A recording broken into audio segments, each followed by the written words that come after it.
One fine evening, a young princess put on her bonnet and cloaks and went out to take a walk by herself in a wood. And when she came to a cool spring of water that rose in the midst of it, she sat herself down to rest a while. Now she had a golden ball in her hand, which was her favorite plaything, and she was always tossing it up into the air and catching it again as it fell.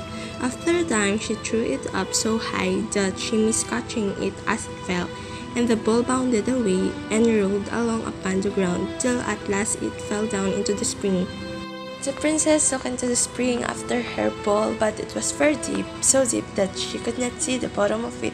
Then she began to bewail her loss and said, "Alas, if I could only get my ball again, I would give all my fine clothes and jewel and everything that I have in the world."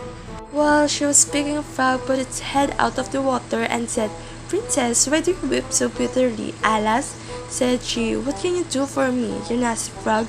My golden ball has fallen into the spring." The frog said, "I want not your pearls and jewels and fine clothes, but if you will love me and let me live with you and eat from off your golden plate and sleep upon your bed, I will bring you your ball again." "What nonsense," thought the princess. "The silly frog is talking. He can never even get out of the spring to visit me, though he may be able to get my ball for me, and therefore I will tell him he shall have what he asks." So she said to the frog, "Well, if you will bring my ball, I will do all you ask." Then the frog put his head down and dived deep under the water. And after a little while he came up again with the ball in his mouth and threw it on the edge of the spring. As soon as the young princess saw her ball, she ran to pick it up, and she was so overjoyed to have it in her hand again that she never thought of the frog but ran home with it as fast as she could. The frog called after her, "Stay, princess, and take me with you as you said," but she did not stop to hear a word. The next day, just as the princess had sat down to dinner, she heard a strange noise, top top, plush plush, as if something was coming up the marble staircase, and soon afterwards there was a gentle knock at the door, and a little voice cried out and said, "Open the door, my princess dear, open the door to thy true love here." And when the word that door, and I said, "By the fountain cool in the greenwood shade." And when the princess ran to the door and opened it, and there she saw the frog whom she had quite forgotten. At this sight, she was sadly frightened, and shutting the door as fast as she could came back to her seat.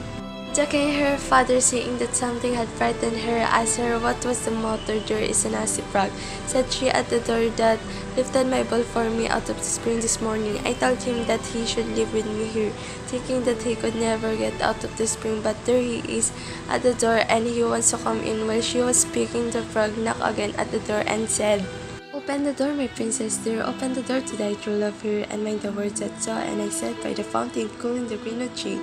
Then the king said to the young princess, "As you have given your word, you must keep it. So go and let him in." She did so, and the frog hopped into the room, and then straight on top, top, splash, splash from the bottom of the room to the top till he came up close to the table where the princess sat. "Pray lift me up on chair," and he to the princess, "and let me sit next to you." As soon as she had done this, the frog said, "Put your plate nearer to me that I may eat out of it." She did, and when he had eaten as much as he could, he said, "Now I am tired, carry me upstairs and put me into your bed." And the princess, though very unwilling, took him up in her hand and put him upon the pillow of her own bed, where he slept all night long. As soon as it was light, he jumped up, hopped downstairs, and went out of the house. "Now then," thought the princess, "at last he is gone, and I shall be troubled with him no more." The third night he did the same, but when the princess awoke on the following morning, she was astonished to see, instead of the frog, a handsome prince gazing on her with the most beautiful eyes she had ever seen, and standing at the head of her bed. He told her that he had been enchanted by a spiteful fairy who had changed him into a frog, and that he had been fated so to abide till some princess should take him out of the spring, and let him eat from her plate and sleep upon her bed for 3 nights. You said the prince have broken his cruel charm, and now I have nothing to wish for but that you should go with me into my father's kingdom, where I will marry you and love you as long as you live." They then took leave of the king and got into the coach with 8 horses, and all set out full of joy and merriment for the prince's kingdom, which they reached safely, and there they lived happily a great many years.